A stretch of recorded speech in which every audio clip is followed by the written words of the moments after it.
Hello दोस्तों। I hope आप सभी ठीक होंगे। तो माय नेम इज़ सूरज और आज मैं आपके लिए लेके आया हूँ new India insurance company limited that is NISL की नोटिफिकेशन। जी हाँ दोस्तों, NISL ने 450 एडमिनिस्ट्रेटिव ऑफिसर के लिए अभी अभी नोटिफिकेशन जारी की है। तो इसके अंदर टोटल 7 डिफरेंट पोस्ट है या फिर 7 डिफरेंट बैकग्राउंड से आपसे 450 भी वैकेंसी फिल की जाएगी। तो चलो शुरू करते हैं कि इस नोटिफिकेशन में क्या है, टोटल पोजीशन कितनी है, इंपॉर्टेंट डेट्स क्या रहेगी, देन सैलरी स्ट्रक्चर क्या रहेगा, कौन सा सिलेबस या फिर क्या क्या सिलेबस हमें प्रिपेयर करना है, then previous year cut off क्या था, एग्ज़ाम किस पैटर्न में होगी, कुछ नया पैटर्न यहाँ पे फॉलो किया गया है क्या, ऐसे ही पूरी जानकारी के लिए ये पूरा वीडियो आपको देखना है। चलो तो शुरू करते हैं।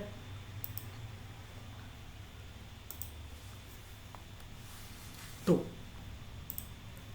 यहाँ पर टोटल ये 450 पोस्ट यहाँ पर दी गई है। ऑनलाइन मोड में ये एग्ज़ाम होगा। द टोटल कैटेगरी अगर हम देखें तो यहाँ पर इंजीनियरिंग एंड फाइनेंस और 5 डिफरेंट कैटेगरी से यहाँ पर बेसिकली ये 7 डिफरेंट पोस्ट है जो डिफरेंट डिफरेंट कैटेगरी से फिल की जाएगी। Exam mode will be in online process. Selection process में फर्स्ट होगा आपका ऑब्जेक्टिव टेस्ट, फेज 1 जिसे बोला जाएगा। सेकंड होगा आपका ऑब्जेक्टिव प्लस डिस्क्रिप्टिव टेस्ट जो फेज 2 कहलाएगा। एंड एट द लास्ट, सबसे लास्ट में होगा आपका इंटरव्यू। अगर आप NISL के ऑफिशियल साइट पे जाना चाहते हो तो newindia.co.in पे आप जा सकते हो, जहाँ से आपको ऑनलाइन नोटिफिकेशन या फिर आप वहाँ से अप्लाई भी कर सकते हो। देन अगर हम देखें इंपॉर्टेंट डेट्स क्या है तो 25 जुलाई से को ये नोटिफिकेशन रिलीज की गई थी and the application will be started from 1 अगस्त, जो 21 अगस्त तक यहाँ पर रहेगी। देन दैट इज़ ये 20 डेज़ का ये पूरा शेड्यूल रहेगा, या फिर आप बोल सकते हो कि 20 डेज़ यहाँ पर हमें अप्लाई करने के लिए मिलेंगे। And I will tell you guys कि आप लास्ट मिनट या फिर लास्ट डेट तक वेट मत करो, जितना जल्दी हो सके आप उतना जल्दी फॉर्म भर लो। ठीक है, एडमिट कार्ड जो यहाँ पे रिलीज़ किया जाएगा वो होगा अगस्त में। And the exam for the prelims या फिर फेज़ 1 जो रहेगा वो 9 सितंबर को लिया जाएगा। एंड द फेज़ 1 का रिजल्ट जो रहेगा ये अगेन सितंबर में ही रिलीज़ किया जाएगा। And the mains will be in 8 October 2023। That is 1 month की पीरियड में पूरा prelims, admit card for mains and mains का एग्जाम कंडक्ट किया जाएगा। देन अगर हम कैटेगरीज वाइज एप्लीकेशन फीस देखें तो यहाँ पर एप्लीकेशन फीस इस तरह से रहेगी। जो यहाँ पे थोड़ा सा मिस्टेक्स है। तो SC ST PWD कैंडिडेट के लिए 100 रुपीज़ रहेगा। And other than SC ST candidate that is OBC general EWS candidate के लिए यहाँ पर 850 रुपीज़ एप्लीकेशन फी रहेगा। देन अगर हम देखें कि NISL की पोस्ट वाइज वैकेंसी कितनी है तो यहाँ पर जैसे हमने बोला कि 7 डिफरेंट पोस्ट के लिए ये वैकेंसी अभी निकली है, जिसमें engineering candidate, automobile engineers, legal adviser, accountants, health assistant, then IT officer and journalist. तो ऐसे टोटल 450 वैकेंसीज रहेगी। तो इंजीनियर्स के लिए यहाँ पर 36 वैकेंसी है, इंजीनियर्स के लिए यहाँ पर 36 vacancies for SC, 5 vacancy for ST, OBC के लिए 3, EWS 10, UR के लिए 3 एंड PWD कैंडिडेट्स के लिए 15 वैकेंसीज। ऐसे ही ऑटोमोबाइल्स के लिए 96, ST से 14, OBC से 7, EWS से 26, UR से 10 एंड PWD से 39। ऐसे टोटल ST के लिए इन 7 डिफरेंट पोजीशन के अंदर 67 कैंडिडेट्स लिए जाएंगे। OBC से 33, EWS से 121, UR से 45 एंड PWD कैंडिडेट्स 184। तो टोटल ये 450 वैकेंसीज के लिए अभी ये नोटिफिकेशन निकली है। देन अगर हम देखें कि क्वालिफिकेशन क्या लेगा तो यहाँ पर जर्नलिस्ट के लिए हमें लगना, जर्नलिस्ट के लिए जो इन्होंने बोला है कि क्वालिफिकेशन जो रहेगा ये इस तरह से रहेगा।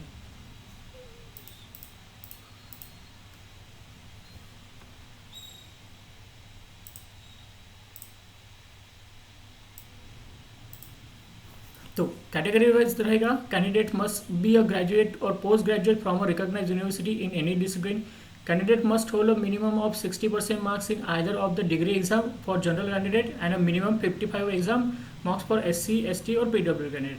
That means यहाँ पर सिर्फ आपका ग्रेजुएशन और पोस्ट ग्रेजुएशन रहना चाहिए। रिस्क मैनेजमेंट के लिए अगेन ग्रेजुएशन या फिर पोस्ट ग्रेजुएशन रहना चाहिए with 60% for other categories and 55% for SC, ST और PWD कैंडिडेट्स। ऑटोमोबाइल इंजीनियर्स के लिए you should have the degree of B B tech M E M tech in automobile engineering और mechanical engineering, और साथ में अगर आपका डिप्लोमा है at least 1 year duration of automobile engineering तो भी आप अप्लाई कर सकते हो। देन देयर आफ्टर अगर आप लीगल ऑफिसर के लिए अप्लाई करना चाहते हो तो आपका ग्रेजुएशन और या फिर पोस्ट ग्रेजुएशन होना चाहिए in laws.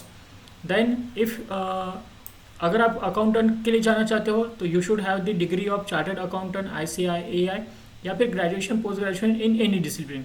Then AO health officer अगर आपको के लिए आप अप्लाई करना चाहते हो तो you should have the degree of MBBS और MD और MS और PG मेडिकल डिग्री, या फिर आप BDS MDS और BAMS BHMS के कैंडिडेट भी अप्लाई कर सकते हैं। IT स्पेशलिस्ट के लिए you should have the degree of BE और BTech और ME और MTech इन IT और कंप्यूटर साइंस और MCE। देन अगर हम एज लिमिट की बात करें तो एज लिमिट के लिए हमारा यहाँ पर मिनिमम एज आपका 21 ईयर होना चाहिए and maximum age should be 30 years.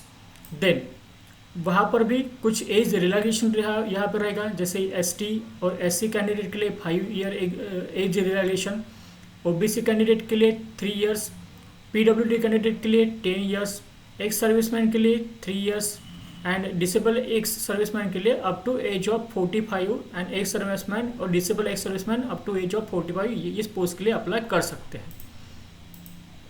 Then exam pattern, तो फेज 1 का अगर हम एग्जाम पैटर्न देखते हैं तो एग्जाम पैटर्न में first prelims exam will consist of 3 subject, that is English language, reasoning and numerical ability. जो इंग्लिश लैंग्वेज में टोटल 30 क्वेश्चन रहेंगे for 30 marks and the time duration will be 20 minutes. Reasoning के लिए 35 question for 35 marks and the duration will be again 20 minutes. Numerical ability consist of 35 question of 35 marks and the duration for this is 20 minutes as well. तो total ये 100 question का 100 minutes का paper रहेगा, 100 question and 100 marks जो 1 our में आपको solve करना है। There will be negative marking, तो जी हाँ यहाँ पर आपके पास नेगेटिव मार्किंग रहेगी, that is 1/4 if you answer और if you like give one wrong answer then आपका 1/4 of the marks will be deducted. Then अगर हम देखें कि फेज 2 का क्या सिलेबस क्या रहेगा या फिर फेज 2 एग्जाम पैटर्न क्या रहेगा, तो यहाँ पर आपके पास 4 सब्जेक्ट में ये डिवाइड होगा।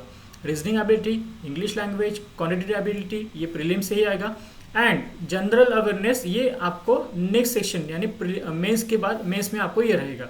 तो प्रीलिम्स में सिर्फ 3 सब्जेक्ट रहेंगे, मेंस में आपके पास 4 सब्जेक्ट रहेंगे and all the subject will consist of 50 questions, 50 marks and the duration will B 40 minutes for reasoning, 40 minutes for English, 40 minutes for quantitative aptitude and 30 minutes for GA and general awareness and strategy. तो ये पूरा 200 questions, 200 marks and 150 minutes का ये paper रहेगा।